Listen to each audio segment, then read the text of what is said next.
The Highwayman by Alfred Noyes. The wind was a torrent of darkness among the gusty trees. The moon was a ghostly galleon tossed upon the cloudy seas.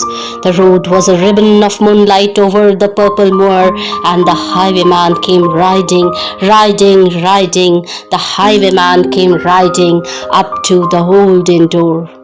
He had a French cocked hat on his forehead, a bunch of lace at his chin, a coat of claret velvet, and breeches of brown doeskin. They fitted with never a wrinkle. His boots were up to the thigh, and he rode with a jewel twinkle, his pistol butts a twinkle, his rapier hilt a twinkle under the jewel sky. Over the cobbles he clattered and clashed in the darkened yard. He tapped with his whip on the shutters, but all was locked and barred. He whistled a tune to the window, and who should be waiting there but the landlord's black-eyed daughter, Bess, the landlord's daughter, plaiting a dark red love knot into her long black hair. And dark in the dark old inn yard, a stable wicket creaked, where Tim the ostler listened. His face was white and picked, his eyes were hollows of madness, his hairs like mouldy hay. But he loved the landlord's daughter, the landlord's red-lipped daughter. Dumb as a dog he listened, and he heard the robber say, "One kiss, my bonny sweetheart. I am after a prize tonight, but I shall be back with a yellow gold before the morning light. Yet if they press me sharply and harry me through the day, then look for me by moonlight, watch for me by moonlight. I will come to thee by moonlight, though hell should bar the way." He rose upright in the stirrups. He scarce could reach her hand, but she loosened her hair in the casement.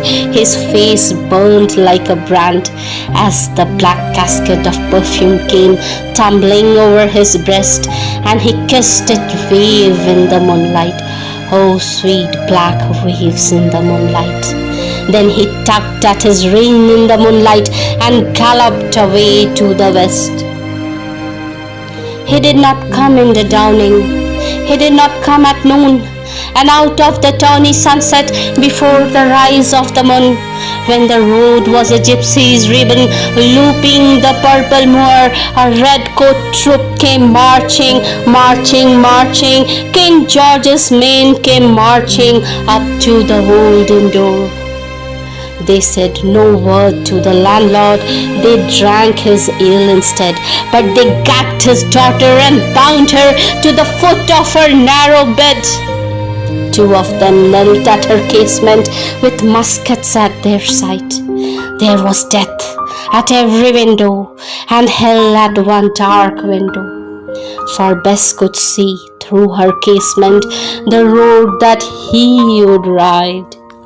They had tied her up to attention with many a sniggering jest. They had bound a musket beside her with the muzzle beneath her breast.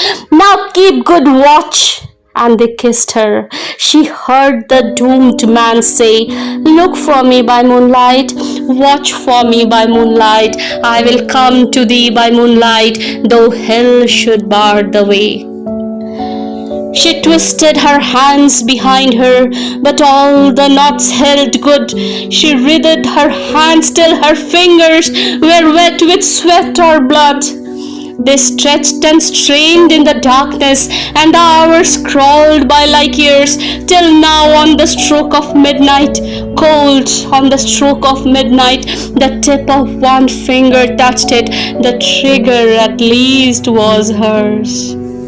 The tip of one finger touched it. She strove no more for the rest. Up she stood up to attention with the muzzle beneath her breast. She would not risk their hearing.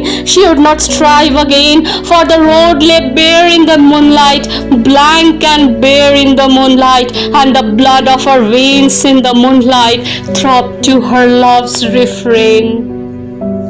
Tlot, tlot, tlot, tlot. Had they heard it? The horse hoofs ringing clear. Tlot, tlot, tlot, tlot. In the distance, Were they deaf that they did not hear? Down the ribbon of moonlight, over the brow of the hill, the highwayman came riding, riding, riding. The redcoats looked to their priming. She stood up straight and still. Plot, plot, in the frosty silence. Plot, plot, in the echoing night. Nearer he came and nearer. Her face was like a light. Her eyes grew wide for a moment. She drew one last deep breath. Then her finger moved in the moonlight. Her musket shattered the moonlight, shattered her breast in the moonlight, and warned him with her death. He turned. He spurred to the west. He did not know who stood, bowed with her head over the musket, drenched with her own blood. Not till the dawn he heard it, and his face grew grey to hear how Bess, the landlord's daughter, the landlord's black-eyed daughter, had watched for her love in the moonlight and died in the darkness there. Back! He spurred like a madman, shrieking a curse to the sky, with the white road smoking behind him and his rapier brandished high. Blood red were his spurs in the golden noon, wine red was his velvet coat when they shot him down on the highway, down like a dog on the highway, and he lay in his blood on the highway with a bunch of lace at his throat. And still of a winter's night they say, when the wind is in the trees, when the moon is a ghostly galleon tossed upon the cloudy seas, when the road is a ribbon of moonlight over the purple moor, a highwayman comes riding, riding, riding. A highwayman comes riding up to the old inn door. Over the cobbles he clatters and clangs in the darkened yard. He taps with his whip on the shutters, but all is locked and barred. He whistles a tune to the window, and who should be waiting there but the landlord's black-eyed daughter, Bess, the landlord's daughter, plaiting a dark red love knot into her long black hair. Thank you.